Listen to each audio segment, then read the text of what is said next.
All right, back at it again. Welcome to another edition of the All Access Football Daily Show with your host, Ric Serritella. That would be me, fresh off the confines of the Jersey Shore. And we always appreciate you welcoming us into your living room. We got a jam-packed show.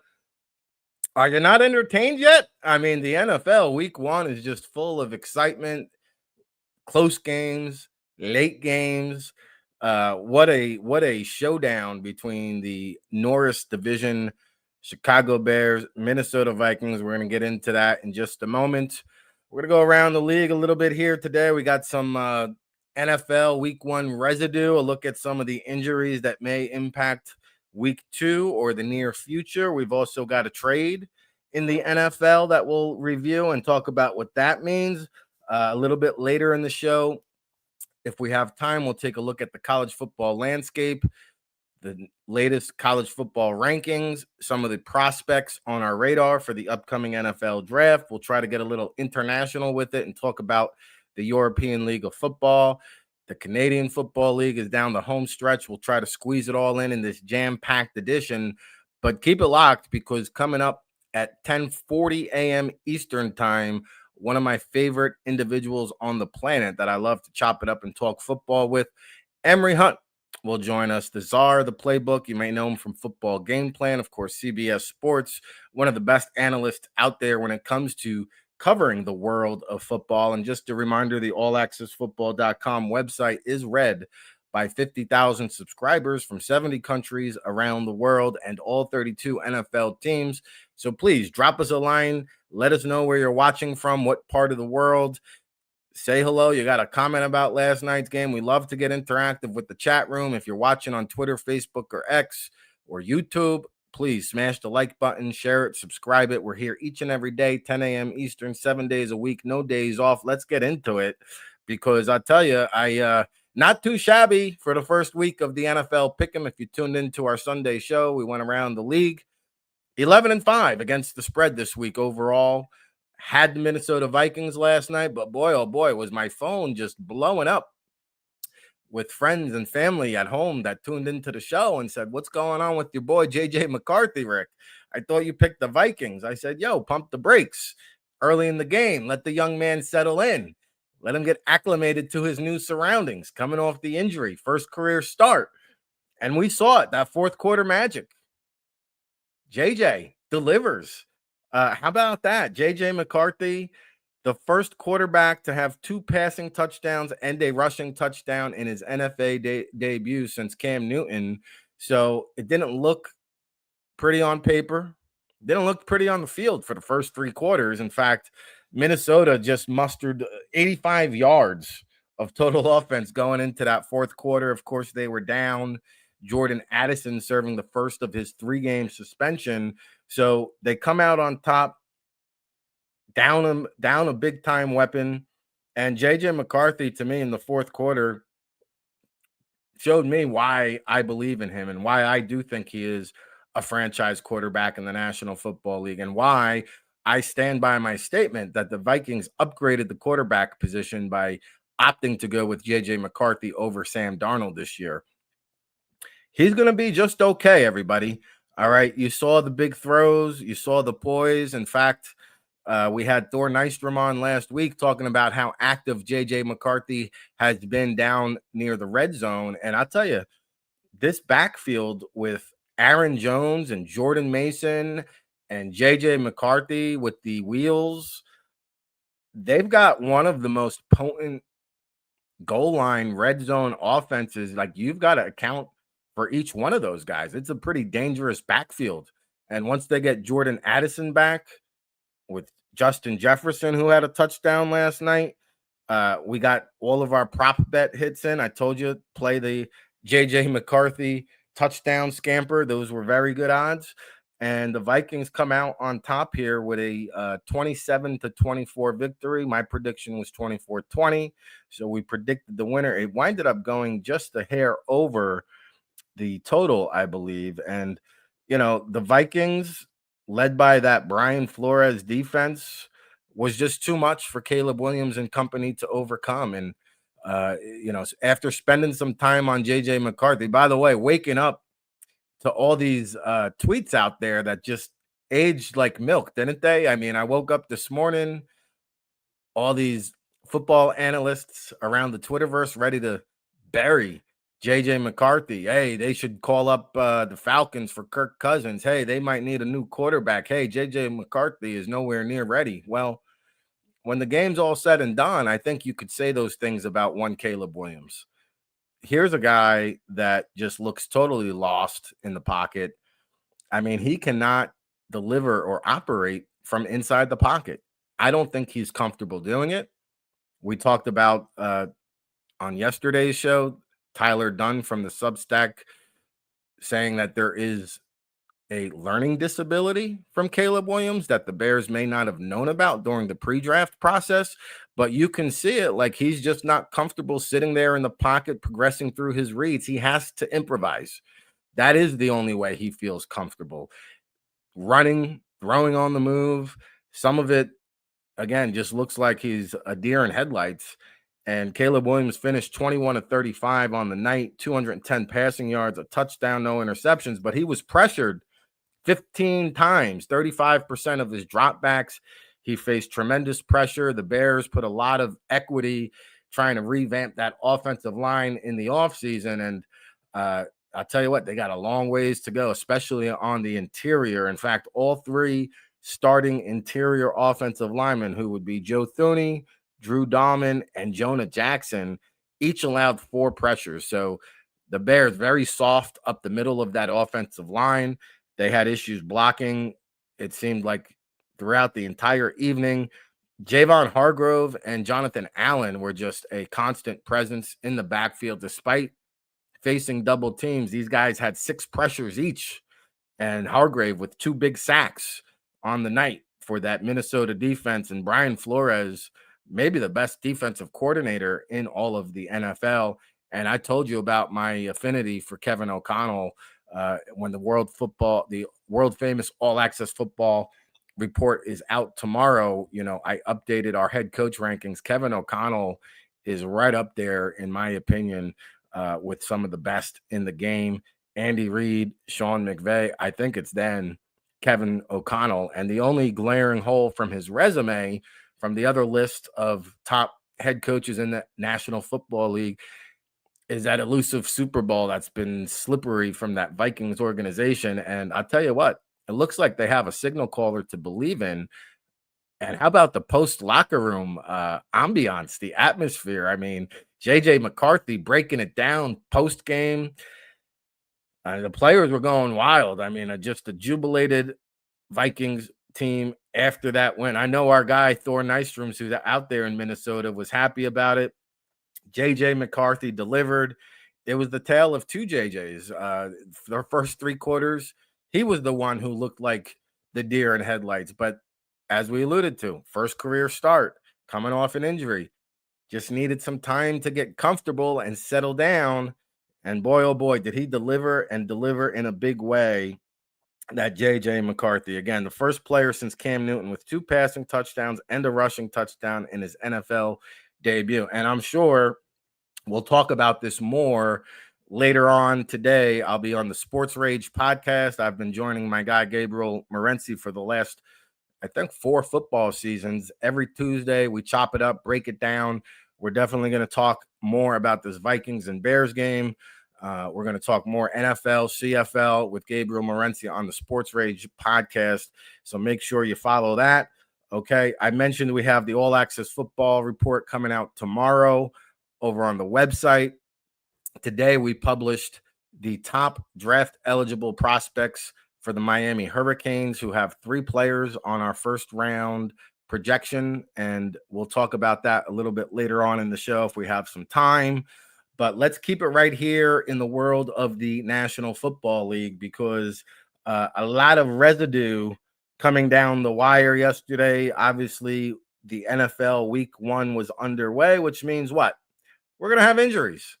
And, you know, injuries can really set the tone of a season. We talked about Miami Dolphins being all banged up, 14 players on the injury report, and they just didn't have the horses to contend with the Indianapolis Colts. Well, the only team with more injuries or more players on the injury report in week 1 were the San Francisco 49ers. That included 17 players on the injury report, including running back Christian McCaffrey, who did play, okay? But it's like an eerily similar situation to what San Francisco experienced a year ago when the injury bug seemed to bite them all season long. They couldn't get off the snide. Really, the 49ers were a shell of themselves all last season. You were just kind of waiting for them to break through, break through, break through. It never occurred. Now, they did escape Seattle with the week 1 win, but I got to tell you now, this is good. We're going to find out who the 49ers are, what they're made out of, because now more injuries, and they've got a brutal schedule here in the next 3 weeks or so. In fact, they're going to have 4 games in the next 23 days. And I'll tell you why that's a problem, because George Kittle now with a hamstring injury is expected to miss significant time. The initial report is saying Kittle will miss anywhere between 3 to 5 weeks. Well, I just alluded to the 49ers play 4 games in 23 days. So there's a very good chance that Kittle is put on ice here, and maybe just for precautionary reasons to make sure that he's entirely healthy, they sit him out these next 4 games to make sure he gets right. Now, Brock Purdy also showed up on the injury report, not considered to be as serious, but he's got several injuries he's nursing. One would be on the left non-throwing shoulder, and then he's also nursing a toe ailment. And I don't know the specifics of the toe, but if it's a turf toe, those things tend to linger a very long time. And, I'm sure he can gut it through, get shot up if needed to be. But, the extent of that toe could be an issue for Brock Purdy. So he is expected to play here in week 2. They are at the New Orleans Saints. So maybe they'll rest some of these guys and try to get right, but it does not get any easier, because then they've got another divisional affair against the Arizona Cardinals. Then they take on the Jacksonville Jaguars. And then how do they get to 4 games in 23 days, Rick? Well, then they have a Thursday night affair in week number 5 at the LA Rams, which would give the 49ers, again, 4 games in 23 days. And they might want to just rest Kittle for the duration, because after that, they've got the Buccaneers, the Atlanta Falcons, and the Houston Texans as the next 3 following games, all teams who figure to be in the playoff contention. And so here we are once again, reliving the nightmare that is the San Francisco 49ers infirmary report. The list just keeps on continuing to grow. 17 players showed up on the injury report on week 1. How many are going to show up here in week 2? We shall see. All right. We'll probably have an update for you tomorrow. All right. A couple other of things going on around the league. How about the Philadelphia Eagles and general manager Howie Roseman, who sits atop of our general manager rankings when the power rankings come out tomorrow? And for very good reason, because here's a guy that's just constantly working the phone lines, trying to upgrade, constantly looking to upgrade that 47 to 53 man roster, the bottom of the roster. How can we get better? How can we improve? How can we create better depth? And Roseman is just nonstop with it. I mean, yesterday, and I think this was a win-win trade for both organizations. Don't you love it when a trade works out for both teams? So here's the Jacksonville Jaguars, fresh off of their week 1 performance. Travis Etienne rushes for 143 yards. Bayshaw Tootin, the rookie running back with home run speed, only got 3 carries, but they love what he brings to the table. And with Tank Bigsby there, the primary backup a year ago who filled in when Etienne was hurt, it was almost like blocking the path for Bayshaw Tootin. So it works out for both teams. The Jaguars and general manager James Gladstone flip Bigsby for a pair of draft picks. They get a 5th and a 6th round pick in the 2026 NFL draft, I believe. It is a 5th and a 6th in exchange for Tank Bigsby. But the Eagles are not done there. No, in fact, they just worked out Mike Hilton, 7-year veteran, last with the Cincinnati Bengals, I believe. So they made a trade for Jacorian Bennett during training camp. They acknowledged, we talked about the secondary with Kayla Santiago last week. The Eagles cornerback situation is thin. Adoree Jackson got picked on there in week 1. Outside of Dejon Cooper, who's strictly been playing the slot, and Quinyon Mitchell, the Eagles corners are not getting it done. So what did Howie Roseman do? He went out and traded for Jacorian Bennett. He's working out Mike Hilton, who I guess did not leave the facility with a contract, but I wouldn't be surprised if more veteran help is brought in. Now, they did sign Zadarius Smith, okay, because the Eagles pass rush was almost non-existent there against the Cowboys in that Thursday night football affair. And they lost Josh Sweat. They lost Milton Williams, who brought some interior pass rush ability. And then Josh Uche, one of the expected fill-in or guys to step up this year and fill that void. He's now hurt. So what does Howie Roseman do? He goes signs Zadarius Smith. Try to catch lightning in a bottle. This guy has have a history of producing sacks at the NFL level. So, Will Shipley, I understand, might be a little banged up. Well, here comes some veteran insurance and Tank Bigsby. And we've talked about the workload management of Saquon Barkley and the toll, over 500 hits that he accumulated between the regular season and postseason a year ago. So the Philadelphia Eagles, never content, even coming off that Super Bowl championship, Howie Roseman working those phone lines. Hey, he was even trying to get in on the Micah Parsons deal. This guy's crazy. He thinks the Cowboys are going to trade him Micah Parsons, but Howie's trying. He's working those phone lines, and it's a can't stop, won't stop situation when it comes to Howie Roseman and his attempt to upgrade the Philadelphia Eagles. All right. Now, I got a lot more news and notes from around the league, some other injuries we're going to recap, some notes from the college football landscape. We're going to take a quick commercial break. Of course, our special guest, Emory Hunt of CBS Sports, is going to be coming up at 10:40 a.m. Eastern time. That's just 20 minutes away. So buckle up, hunker down, don't go anywhere, and we'll be back right after this. Hey, RIC in a place to be. Ric Serritella checking in from the legendary Jersey Shore for the world-famous All Access Football, and you're tuned in to the All Access Football Daily Show, our newest venture here at the world-famous All Access Football, read by all 32 NFL teams and 50,000 subscribers from around the world. And I've been blessed and fortunate enough to work in this great game of football for the past 2 decades. It's our 24th season of providing you independent analysis when it comes to the NFL draft and everything pigskin, whether it's the NFL, college football, NFL draft, CFL, UFL. We'll be with you each step of the way, especially for draft season when we really get into high mode. Of course, it's all brought to you by the 2026 NFL Draft Bible, published in April, featuring over 500 in-depth scouting reports with our boots-on-the-ground analysis. We'll be on location at the All-Star Games, the NFL Scouting Combine, the Pro Day Circuit, counting you down to that 2026 NFL Draft in Pittsburgh. And be sure you check us out over at allaccessfootball.com. We've got a great promo discount for you listeners at home. If you enter our promo code RICVIP, you'll get a 30% discount off of all of our premium content. You'll unlock the magic. Get our NFL Draft Insider Reports, Scouting Notebook, of course, the World Football All Access Football Report, published on Wednesday. It's your new home for real football talk. So follow along, give us a shout. We hope you're enjoying the show.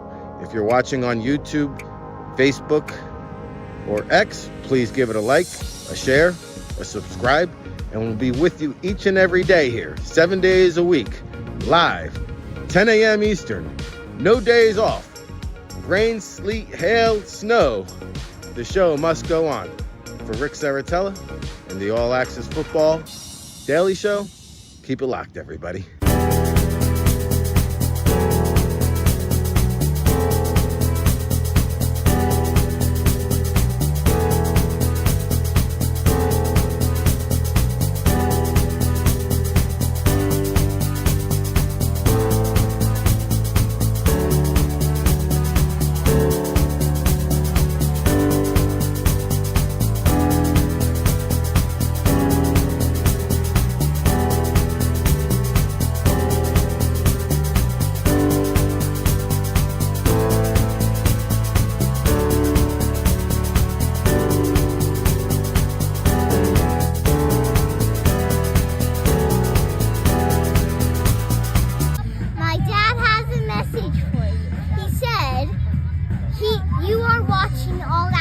football.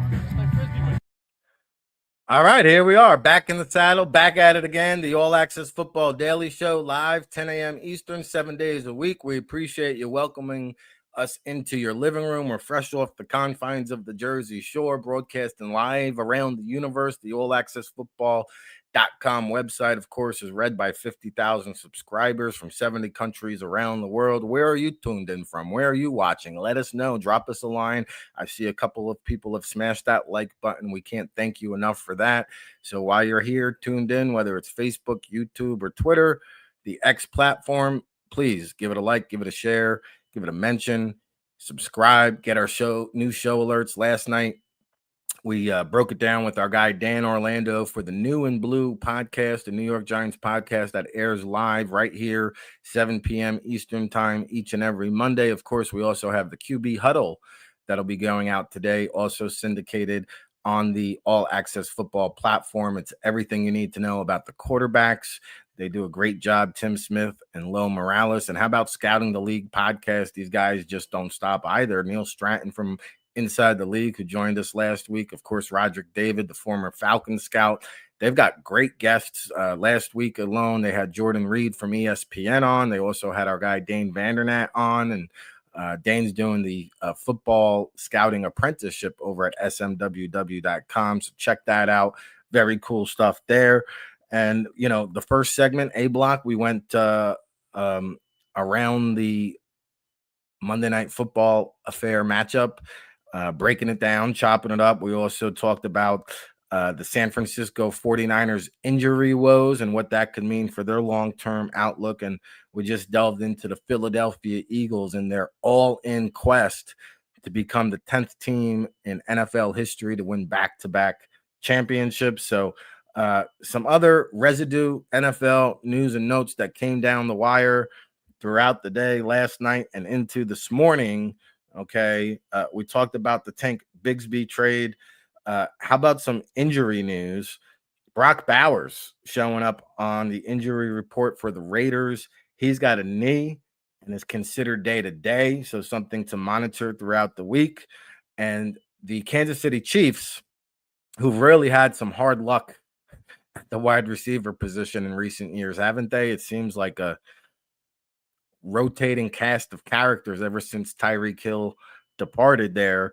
But Rashee Rice serving that 6-game suspension.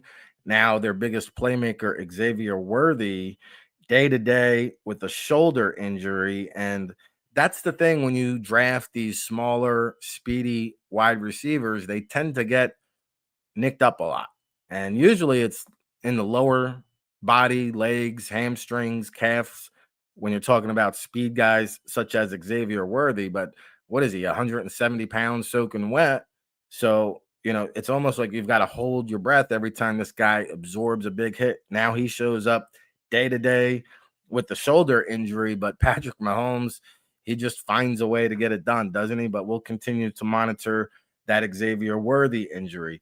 Another wide receiver on the mend suddenly now is Drake London, who's also got a right shoulder sprain in the AC joint. And this is bad news for Atlanta because Darnell Mooney had already missed week 1 with the shoulder injury of his own. So between Worthy, Mooney, London, all these receivers nursing shoulder injuries, we'll just have to continue to monitor their progress. Mooney looks like he's questionable for week 2. Drake London now, I guess, will also be a day-to-day situation. So we'll continue to update those injuries throughout the week. Also, an under-the-radar injury that you may not have noticed, but the Houston Texans are sure going to feel it because Cade Stover, who actually got the start for the Texans, the very polished tight end out of Ohio State, excellent pass catcher. He had 4 catches before the injury and an outstanding blocker. Well, he's now got a broken foot. And so the timeline to recover, I mean, he's going to miss probably at least 4 to 6 weeks, maybe more. So the Houston Texans down a starting tight end with the injury to Cade Stover. And one other item on the NFL side of things that I wanted to touch base on, because this announcement came right down the wire before we hopped on the New and Blue podcast last night. And the QB controversy in New York and New Jersey with the G-men is now at the forefront. And Brian Daboll yesterday at his press conference announcing that Russell Wilson will remain in the saddle as the New York Giants starting quarterback. Dan Orlando, my co-host, and I disagreed on how the Giants should move forward here. And I'm a big advocate of just throwing the rookie in there, get him into the fray, get him into the mix. He showed us something during the preseason, and I don't want to sit here and pretend to know more about what's going on inside the facility than their head coach, Brian Daboll. But I mentioned this on the show last night. When it comes to Russell Wilson, we know who he is. He's got 14 years in the league. So for us to sit here and pretend like the fountain of youth is suddenly going to kick in and he's going to revisit his prime years, I'm sorry, that train isn't coming. That train's not pulling up to the stop. In fact, in his last 66 starts, 56 starts, this guy's 23-33 in his last 56 starts. He's a below 500 quarterback, a very well below 500 quarterback. And the train went off the tracks last year in Pittsburgh. Did you not see that? Did you not witness that? And so I feel like this is just a really big Band-Aid. And Giants fans were kind of bamboozled into the fact that they had some kind of stability at the quarterback position. But let's remember, Russell Wilson was an afterthought. I mean, the Giants were going hard after Aaron Rodgers. They were in on the Justin Fields sweepstakes. They signed Jameis Winston as a contingency plan first, right? Because they didn't have a sense of direction where they were going to go. So they signed Winston as a Band-Aid, and then a better Band-Aid became available in Russell Wilson. But for you to sit here and tell me that Russell Wilson gives you the best chance to win, I don't see it. That offense was atrocious.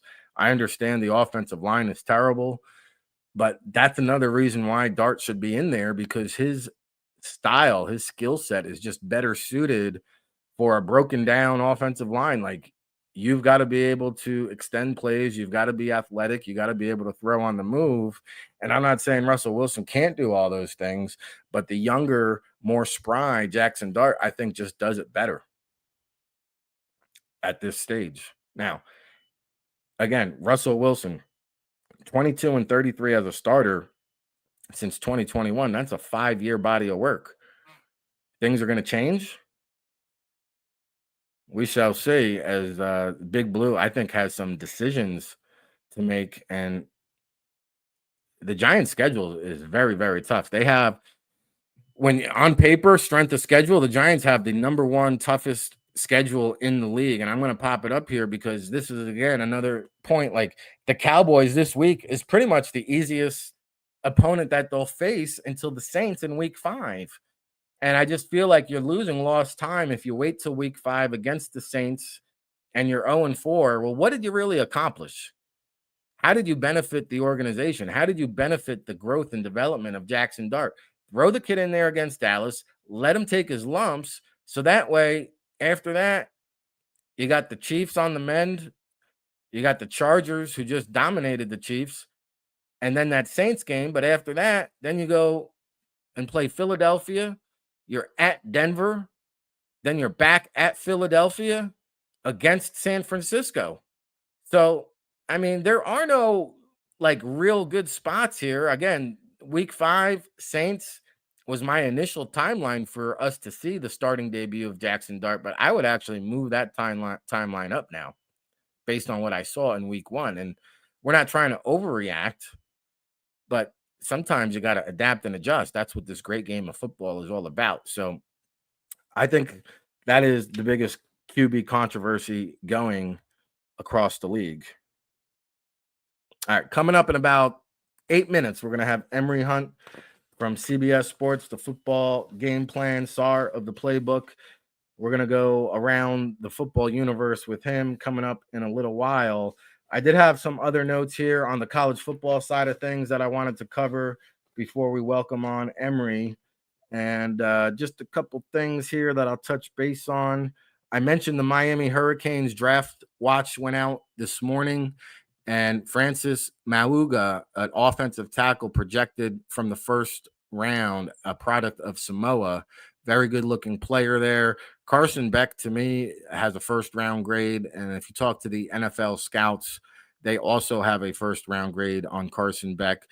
Ruben Bain Jr., the edge rusher, another guy, potential first round pick there on the edge. And then Akeem Messidor, a defensive tackle now who has inside outside versatility, the Canadian product.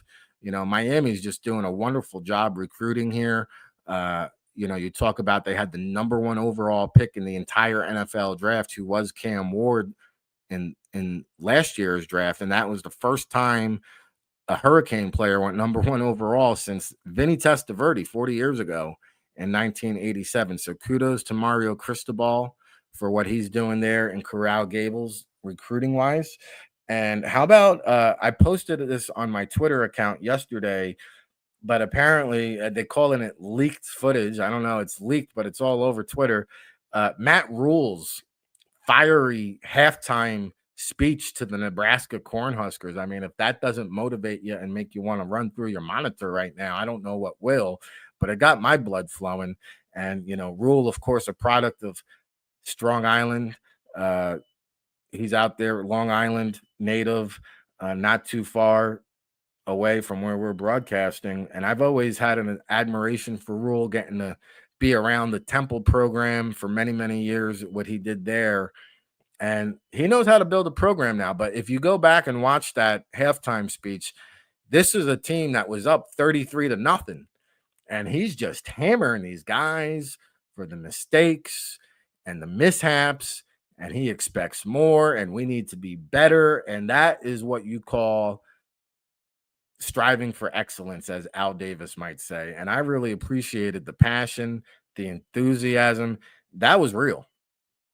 There's nothing fake, phony, or fugazi about that speech, and we love to see it. So if you haven't seen it, it's all over Twitter. I put it up on my X account if you want to check that out. All right, another thing that came down the wire yesterday on the timeline was the very awkward exchange between Steve Sarkisian and the Longhorns beat reporter. Did you guys catch that? It was weird. And, if you're not familiar with the situation, so there were a lot of videos circulating on Saturday with Arch Manning, his throwing release, and what appeared to be like Arch wincing as he releases the ball, like it was almost like he was throwing in pain. I've come to found out, or have since learned, that he actually has like a not a nervous tick, but it's a tick. And so when Arch Manning releases the ball, he makes a face, like a grimace on the face that almost looks like he's in pain. It would be like if he had a strained oblique. That's the look that was on Arch Manning's face when he was releasing the ball. So the reporter in the press conference brought that up to Sarkisian, saying, hey, it looked like Arch Manning was hurt out there. And Sarkisian snapped at him like, oh, well, who told you that? And I think the reporter misspoke. He said Arch, but Arch didn't really tell him. He was going, I think, based on the clips that we all saw going viral. And Sarkisian's response was, and I'm paraphrasing, but it was along the lines of like, well, I've never followed you into the bathroom and recorded you when you're doing those things, so I don't know what it looks like. What? Huh? You lost me, Sark. It was weird. It was awkward. I don't know the point he was trying to make, but here's what I'll tell you is like, I really have tried and tried and tried very hard to like Steve Sarkisian. Obviously, he's had some issues in the past. That's been well documented. But I guess, I'm not here to give out advice, but I'm going to serve some up to Steve Sarkisian, brother. Like, you are under the microscope. Do you not know that based on your past history? I mean, I'm not trying to shine the spotlight on you even more. But like when you lose your cool like that, I remember like 2 years ago, I think it was, before they were running out of the tunnel, was it the bowl game or something? And he shoved the official, or somebody just got so angry and irate. And then again at that press conference yesterday, like, dude, let's be a little bit more calm and collective and cool and not let the reporters fluster us. But I just thought it was an awkward response. And you want to see your head coach be a leader. And that's not what leaders are made out of. I'm talking to you, Steve Sarkisian. So we want to be better. We want to do better, because remind me the last time this guy's won a big game, would you? I mean, again, I want to like Sark, but man, he gives you every reason in the world not to like you. Okay. All right. I see we have our special guest coming up. We're going to take a quick commercial break, reset the tone here, and we'll come back in a quick 2-minute break. Buckle up. Don't go anywhere. The Czar, the Playbook, Emory Hunt is up next, baby. Buckle up. Hey, RIC and a place to be. Ric Serritella checking in from the legendary Jersey Shore for the world famous All Access Football, and you're tuned in to the All Access Football Daily Show, our newest venture here at the world famous All Access Football, read by all 32 NFL teams and 50,000 subscribers from around the world. And I've been blessed and fortunate enough to work in this great game of football for the past 2 decades. It's our 24th season of providing you independent analysis when it comes to the NFL draft and everything pigskin, whether it's the NFL, college football, NFL draft, CFL, UFL. We'll be with you each step of the way, especially for draft season when we really get into high mode. Of course, it's all brought to you by the 2026 NFL Draft Bible, published in April, featuring over 500 in-depth scouting reports with our boots-on-the-ground analysis. We'll be on location at the All-Star Games, the NFL Scouting Combine, the Pro Day Circuit, counting you down to that 2026 NFL Draft in Pittsburgh. And be sure you check us out over at allaccessfootball.com. We've got a great promo discount for you listeners at home. If you enter our promo code RICVIP, you'll get a 30% discount off of all of our premium content. You'll unlock the magic. Get our NFL Draft Insider Reports, Scouting Notebook, of course, the World Football All Access Football Report, published on Wednesday. It's your new home for real football talk. So follow along, give us a shout. We hope you're enjoying the show. If you're watching on YouTube, Facebook, or X, please give it a like, a share, a subscribe, and we'll be with you each and every day here, 7 days a week, live, 10 a.m. Eastern, no days off. Rain, sleet, hail, snow, the show must go on. For Ric Serritella and the All Access Football Daily Show, keep it locked, everybody.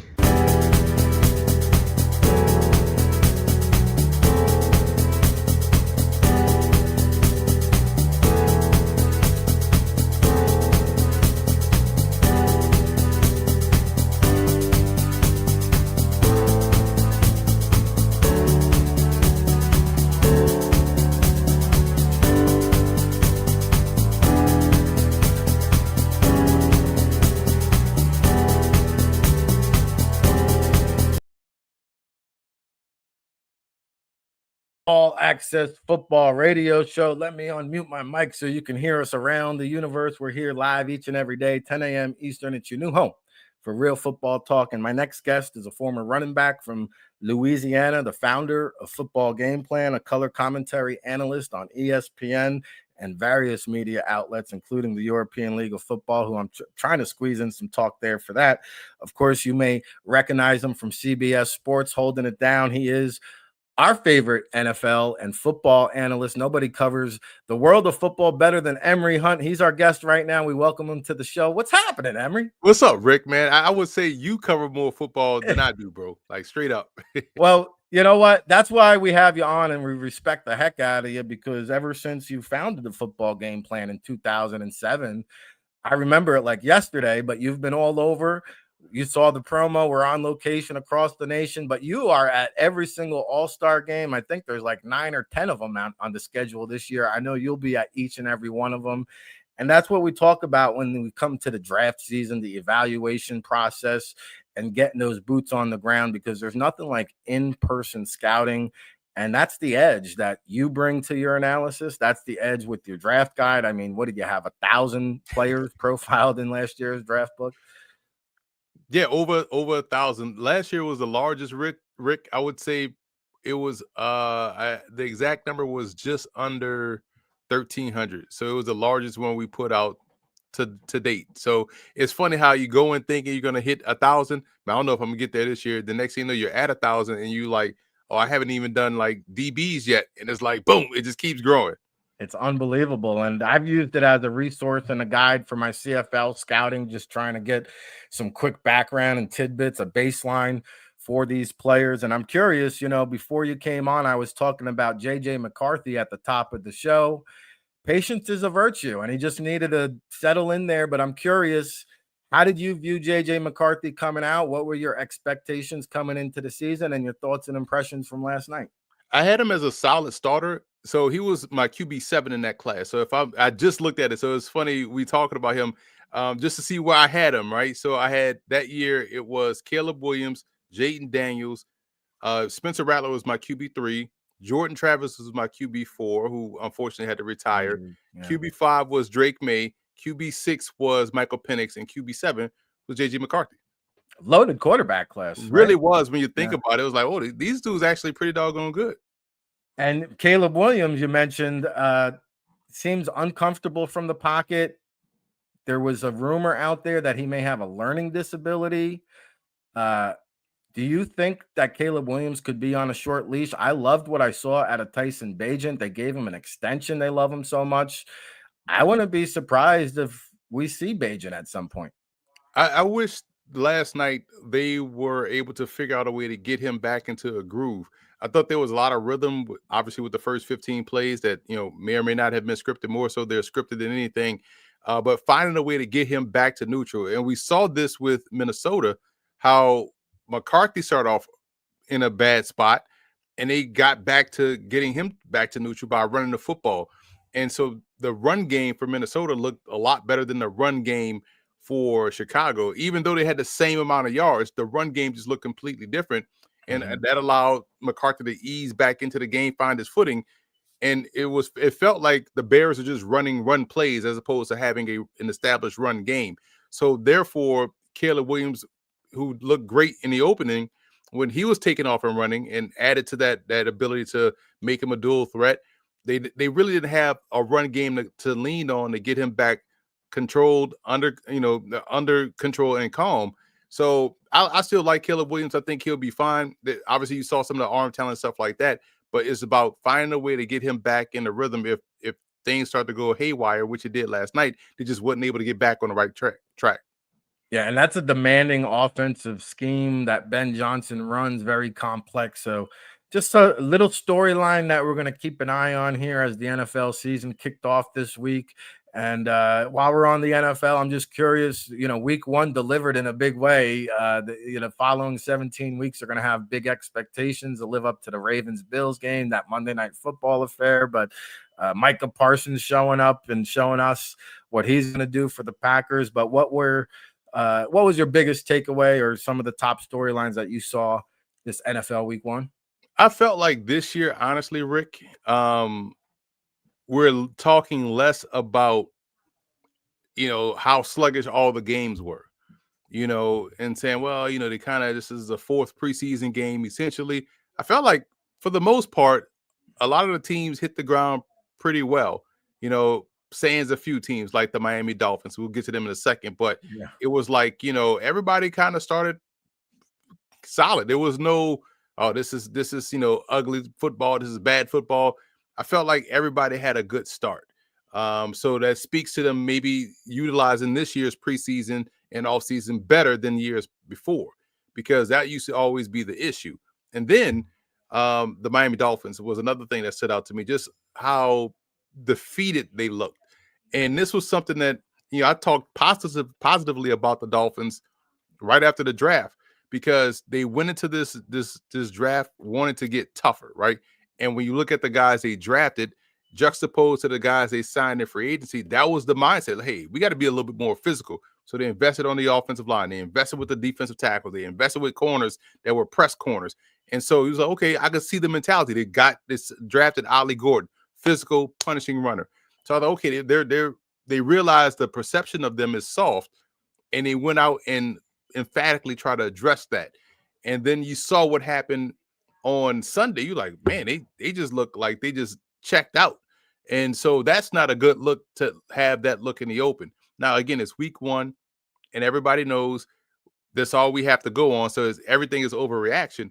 So it'll be fascinating to see how they quickly turn this thing around, how they get back on track, and can they look like the team they want to be coming into the season.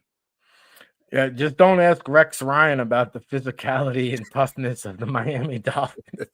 And you wonder, like Mike McDaniel, I felt like came into the season on the hot seat, and you just wonder, like, how that's going to play out. I saw Tyreek Hill kind of barking up a storm. I'm not going to put too much into it, but man, it just feels like he's wearing a little bit thin on the patience of the Dolphins coaching staff there. Now, we got a lot to get in.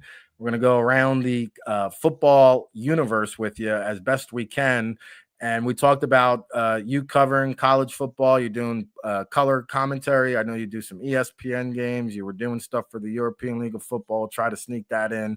But you've got your finger on the pulse when it comes to the college football landscape. I'm just curious to you, where do you see the powerhouses? I thought Clemson was going to be a contender. It doesn't look that way. Suddenly, Carson Beck and the Miami Hurricanes look like they could be national championship contenders. I thought there was some surprises, like there always is, and some of the same usual suspects. But who are, your top contending teams to bring home the national championship, in your opinion?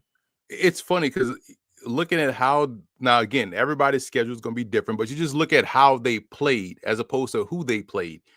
You got to put Oregon right there in the mix. Oregon looks impressive. And it was almost an old school type of approach where you have a star quarterback who played before and Dante Moore. He got a chance to sit behind Dylan Gabriel, learn the system, and now he steps into a turnkey situation where he's already used to playing with the guys around him. The O-line is always going to be good at Oregon. Their defense flies around the football, and they look phenomenal. So Oregon looks the part. That's a team that looks like they're built to go the distance. Then you have Penn State, solid on both sides of the ball. They can run the football. They could always saw the game away. I love the receivers that they added in Pena and all those guys, Hudson. So they're going to be solid, and that's a team that can beat you in different ways if need be. Then you have Ohio State. Then you have Georgia. I think Georgia has a big test this upcoming week versus Tennessee, who looks to have gotten the 2023 version of Joey Aguilar as opposed to what we saw last year from him. And so that's good for their offense. We'll see if they have a chance. So those are the teams right now. LSU's defense is going to keep them in every ball game and perhaps win them some ball games like it did last week against La Tech. So those teams to me seem to be in the mix. And the underdog stories, you kind of like how South Florida is playing. You also kind of like how Navy is playing. And those are those teams that, I'm always excited to see how they progress throughout the rest of the season. Yeah, and every year a quarterback, I mean, it doesn't come out of nowhere on us, but from the mainstream media, Bryce Brown at USF 2 years ago, he was a very heralded, thought of NFL type of caliber prospect, had the injuries last year, and then they knock off Boise State, ranked opponent. They knock off Florida, ranked opponent. They're, I think, number 18 now in the polls. So, yeah, that's going to be the Cinderella story. At least they are early on in this campaign. You mentioned Dan Lanning. I thought he made a brilliant move passing up the Alabama job and staying put. And I think Phil Knight's NIL money might have had something to do with that. But it turned out to be a brilliant move for Lanning. Like, if Oregon does win the national championship, this guy's going to have a statue erected of him in front of the stadium. And Penn State, like, I feel like this is the best year since the Joe Paterno era that they've had in terms of championship expectations. Now, you mentioned LSU. Garrett Nussmeier, to me, has looked like the most polished signal caller. And we're going to look ahead now to the 2026 NFL draft with Emory Hunt and get his current number one player on your big board? Is it a quarterback, Emory? Is it a non-quarterback? How do you see the 2026 NFL draft when it rolls around destination Pittsburgh? I'll give you my top quarterback because I feel like nobody is talking about this dude, and I've been on this since June. Taylor Green, Arkansas, 6'6", 225, looks like a baby Randall Cunningham. And this is his second season in Bobby Petrino's offense. And we know what that looks like with Bobby Petrino. The last time he had an athletic quarterback like this in his second year, it was Lamar Jackson. And we saw what Lamar Jackson did that second year at Louisville working with Bobby Petrino. People forget Green was banged up last year. And so even though he was banged up, he still flashed enough to be like, man, this dude got some talent. If he could just flatline his consistency, he'll be straight. He had 15 touchdown passes last year. He has 10 already, and that's just passing. Rushing, he ran for $150 last week against Arkansas State, which I was surprised that was the first time in the history they played Arkansas State. Mind blowing to me. But the fact that Taylor Green looks more confident, looks settled, and has all of those physical traits, the arm strength, the ability to throw a touch, and the ability to take off and run whenever he chooses to, along with an underrated back who I like, and Mike Washington, who transferred in from New Mexico State. This team can surprise some, but Taylor Green is what you would say is the prospect, like 6'6", 230, 4'5", rocket arm, touch, all that stuff like that. Improvement with a quarterback-friendly coach that gets the most out of his guys. No one is talking about this guy. He looks the best out of everyone right now in the country. Yeah, I just got done bumping him up a little bit on our big board here at the Draft Bible. I don't have him number one just yet. I want to see a little bit more, but I have him right up there. The way I have it right now is Nussmeier, Sellers, Manning, Beck, Drew Alar, and then I have Fernando Mendoza and Taylor Green 6 and 7. You could probably flip-flop those guys however you see it, but Green has got the upside and potential. He could very well catapult to the top of the 2026 NFL draft. That's why we like bringing Emory Hunt on. He gives you the guys that you might not necessarily be familiar with. And one of the best things I love is the Hunt Report that you put out every week, combing the nation, looking for talent. Tell the listening audience at home about what it all entails, how you compile it, and who are some of those players that we're going to see this week on the Hunt Report.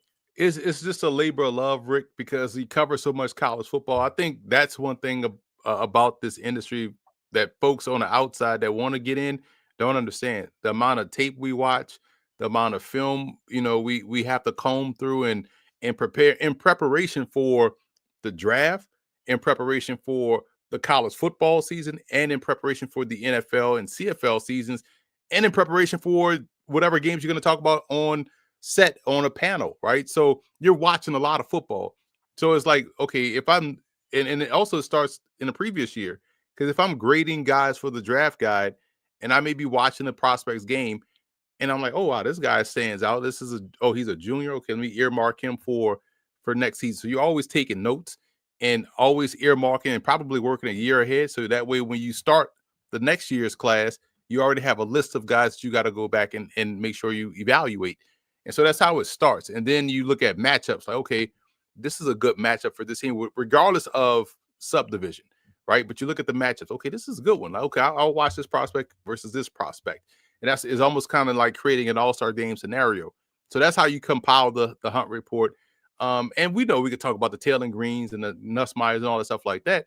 But this is where your baseline draft is built, right? This is where your 90-man roster is built. This is where the all-star game roster is built.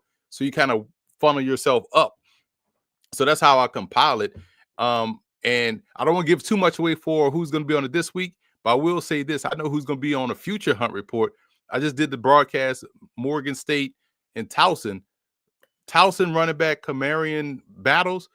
Boy, I love that. I love the way he runs football, man. Like he's a freshman. They leaned on him in clutch moments, which speaks volumes of what they believe, how he's going to play and what they say about him. They had the freshman quarterback in Endorf, and they had the freshman running back, and they leaned on the freshman running back. He was toting that thing, Rick. And he had the swag of the hoodie hanging out the back of the jersey. I'm like, I'm sold. So I like the way he plays, and Towson has some veteran guys that were old Brody, Miles Brody is a guy that started at Alvernia, Division III, then transferred, walked on to Towson, and became a starter and then became an all-conference player. He had a pick six last week. He's 6'2", about 185. Older prospect, 25. He was a class of 2019 guy. So you do the math. So he's someone that if I'm a CFL team or a UFL team, I want to grab right away because he can play right now for you. NFL, they always look at age and whatnot in the NFL, but for a guy like that and for a spring league, um, that's where you kind of want to grab guys. These are guys that can play, that still have a lot of football left in them. They may have aged out the NFL process, but they're definitely good players that can help you out on game day. Love it. Kamarian Battles, he's now on my radar. And Marquise Gillis, also on my radar from I got Delaware that game State. this week too. I got Delaware State and Bowie State. So Gillis, another one that toasts that rock, man. And listen, I will say this too. I like how Deshaun Jackson got his first win last week against UAlbany, and I love how he has the quarterback that transferred in combined with Gillis to run the football. They were impressive in their loss against Delaware. So this could be one of these teams in the MEAC that has a chance to get to Atlanta in the end. Yeah, Woodrow Wilson High School last year, 11-1, the most historic season in the high school program history. Deshaun Jackson took them right into the state championship. They lost in overtime, but he is looking to turn it around there with our good friend Eugene Chung hanging out as the O-line coach, Clinton Portis, Sammy Parker. I mean, there's a former NFL player at every position down there on the coaching staff. All right, a couple of quick hitters since we're running out of time. I do want to sneak in some CFL talk because the Canadian Football League is coming down the stretch. And this is about as a wide open season as I can ever recall. I mean, you could state a case for a handful of teams. Saskatchewan obviously is probably the favorite on paper, but I mean, each and every week you just see these upsets and surprises and teams rising, and the quarterback carousel has been something else to watch up there in the CFL. But give us a little prediction of who you think could take home the Grey Cup based on what we've seen so far. Man, it's really gonna come down to a crossover game, to be honest. Who's gonna cross over? Because if we're being completely honest, the West looks like the champion's gonna come out the West this year. The East is a little bit because quarterback play got so ravaged throughout the East. Guys got injured. Hopefully, some guys come back, and that could change things, like for Montreal or someone like that. But when you look at the two top teams, it's Calgary and it's also Saskatchewan. Those two teams have been far and away the two best. Winnipeg is in there, but Winnipeg has been very inconsistent from week to week. And so that scares me. Honestly though, the East team that has the momentum is Hamilton. I love how they're playing. Bo Levi Mitchell looks like he's in the running for MOP. So Hamilton look like they can come out the East, but that West, I think the champ is going to be between Saskatchewan and Calgary. Yeah, I tend to agree with you there, but it's been exciting to watch. Anything can happen, and a loaded lineup of CFL action this week. All right, European League of Football. You did some broadcasting for them. They just had the championship. The Stuttgart Surge, I think, beat the Vienna Vikings. I saw Reese Horn was a very active man in that game, the former NFL wideout. Reed Sinnett brought home the ELF MVP. Rewrote the record books for the league there, but give the listeners at home just an overview of your role, what the league is about, and any thoughts from the championship. I love the league, man. It's almost it harkens back, Rick. We remember, NFL Europe, the World League, and so some of those team names are still there. And so it's a great homegrown league. So when you're watching the Vienna Vikings or the Barcelona Dragons, this obviously they're discontinued, but this was last year. But when you're watching these teams, like the Madrid Bravos, these 90% of the rosters are homegrown from that area or from Europe. So you only get 4 Americans on the team, 2 on each side of the ball, on the field at the same time. So this is a true homegrown league, and so that's what I like. So it shows you the growth of football in Europe. And having the first game that I broadcast this year was Stuttgart versus Frankfurt Galaxy, and Matthew McKay the former quarterback of Elon and NC State. He's the quarterback for Frankfurt. And this is a cousin of Geno Lewis, by the way. Thank you, right? And so it's small world. Football is definitely a small community. Very good football game, and I was glad I got to see how solid Stuttgart was in the open, and see them carry it all the way through the end. And Vienna was always solid because they are built like a UFL team in the trenches. That helps him out. Then Reese Horn is a star over there. So it's a good brand of football. They're just wrapped up year 5. So excited to see what year 6 entails. They just came out with a statement that they got 11 teams signed up. So that means the other 6 that are already they started the EFA. So we'll see what the ELF and EFA looks like. But I'm excited. They want to expand to 24 teams because they want to get one. We may see London pretty soon because the guy that just came invested with new money is based out of London. So definitely want to see the London Monarchs or some team of that nature come to fruition next year in 2026. I love it. I love the league, and it's produced Cavante Turpin, who's now doing big Willie things in the National Football League. So good little look at the European League of Football. Before we get you out of here, I did see your clip on Twitter in that, I think, Morgan State broadcast booth talking about the game day preparation. And, coach put me in. I'm ready to step in right now. I've studied so much film and broken it all down. But tell us, what do you got on the horizon? Where are you going to be this weekend? What's coming up at CBS Sports? What's going on at the football game plan? Give us a update. Well, football game plan, we're currently working on a 2026 draft guide. So you can pre-order that at footballgameplan.com/2026 draft guide. Broadcast wise, I have the Delaware State Bowie State game this Saturday at 3:30 p.m. Eastern time on ESPN Plus. Be sure to check your boy out. I can't wait to see what that looks like in person with Deshaun Jackson and his squad there at Dover, Delaware. CBS Sports HQ. You could always catch me Monday nights, Thursday nights in studio, breaking down pregame and postgame coverage of the Monday night game and Thursday night games. You can catch me all across CBS Sports and CBS Sports Network all throughout the weekend. We got our FCS Top 25 Power Rankings coming out on CBS Sports. That'll be tomorrow. And as always, follow me on social media at FBall Game Plan to see this week's Hunt Report coming Thursday. Yeah, and don't forget the Russ Tucker podcast too. You're going on right every Monday morning. Like, you can catch me on Ross Tucker the first thing in the morning. We out there talking about upcoming games. Listen, we went 8-2 last week on our bets, so people don't understand. Like, that's Monday morning, 8 a.m., and we're giving you bets for Saturday, not knowing what's going to happen, what's going to change, and be able to nail those bets shows you the knowledge that we have. I love it. That's why we have him on, Emory Hunt. From the Football Game Plan, CBS Sports, ESPN Network, Tucker podcast. You need another job, Emory. I'm sure you're probably going to go do another video hit right after the show. So we always greatly appreciate your time.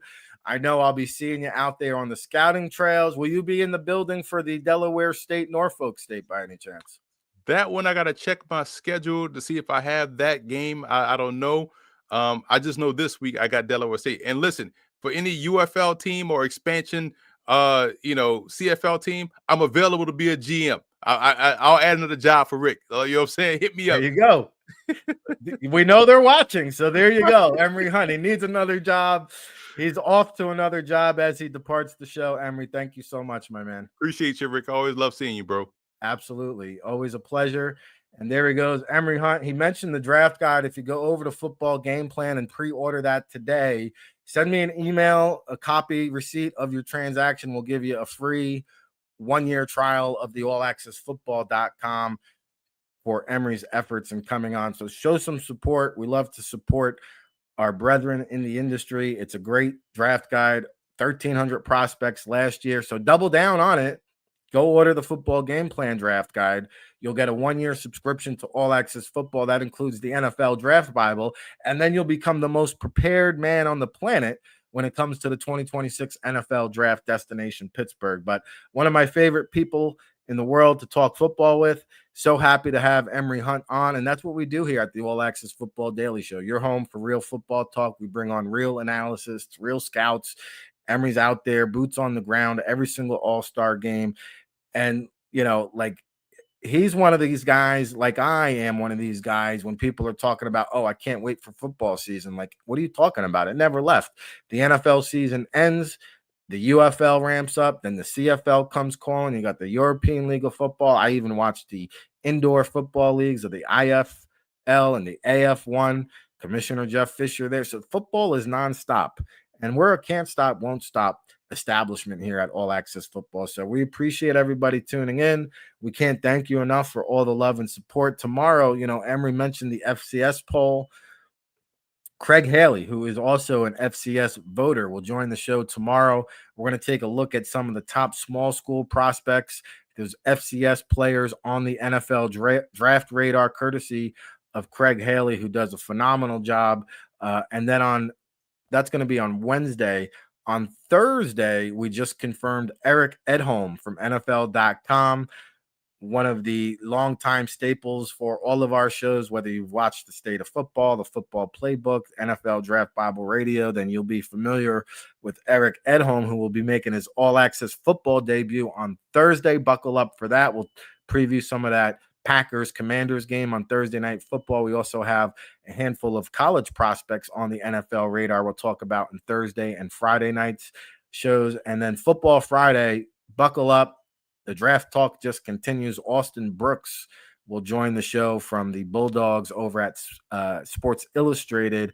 He is the best beat reporter when it comes to the Georgia Bulldogs, but he also does a phenomenal job breaking down these players. If you want to know who the top prospects are for the Georgia Bulldogs, they got a big matchup that Emory alluded to this Saturday against the Tennessee Volunteers. So we'll get into that. And then Saturday, it's a full-blown college football pregame show with the NFL draft tilt to it.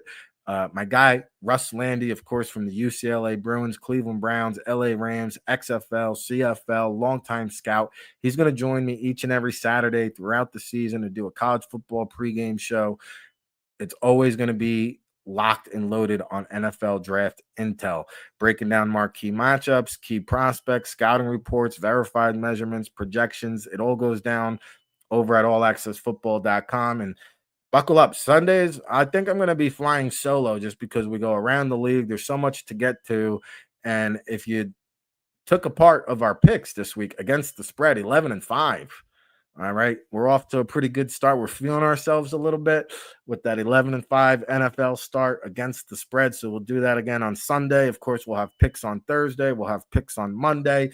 But it's a jam-packed week here on our second week of programming for the All Access Football Show. I was your host, Ric Serritella, for Emory Hunt and the whole All Access Football Familia. We'll catch you tomorrow, everybody. Enjoy the day. Buckle up.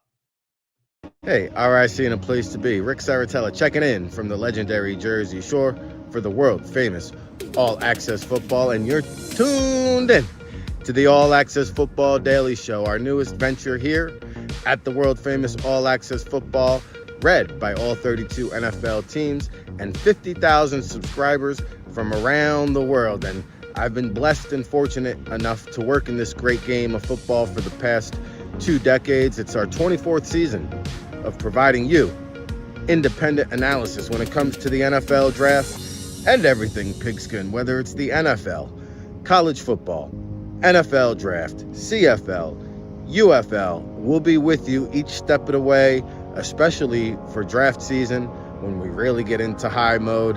Of course, it's all brought to you by the 2026 NFL Draft Bible, published in April, featuring over 500 in-depth scouting reports with our boots-on-the-ground analysis. We'll be on location at the All-Star Games, the NFL Scouting Combine, the Pro Day circuit, counting you down to that 2026 NFL Draft in Pittsburgh. And be sure you check us out over at allaccessfootball.com. We've got a great promo discount for you listeners at home. If you enter our promo code RICVIP, you'll get a 30% discount off of all of our premium content. You'll unlock the magic. Get our NFL Draft Insider Reports, Scouting Notebook, of course, the World Football All Access Football Report, published on Wednesday. It's your new home for real football talk. So follow along, give us a shout. We hope you're enjoying the show. If you're watching on YouTube, Facebook, or X, please give it a like, a share, a subscribe, and we'll be with you each and every day here, 7 days a week, live, 10 a.m. Eastern, no days off. Rain, sleet, hail, snow, the show must go on. For Ric Serritella and the All Access Football Daily Show, keep it locked, everybody.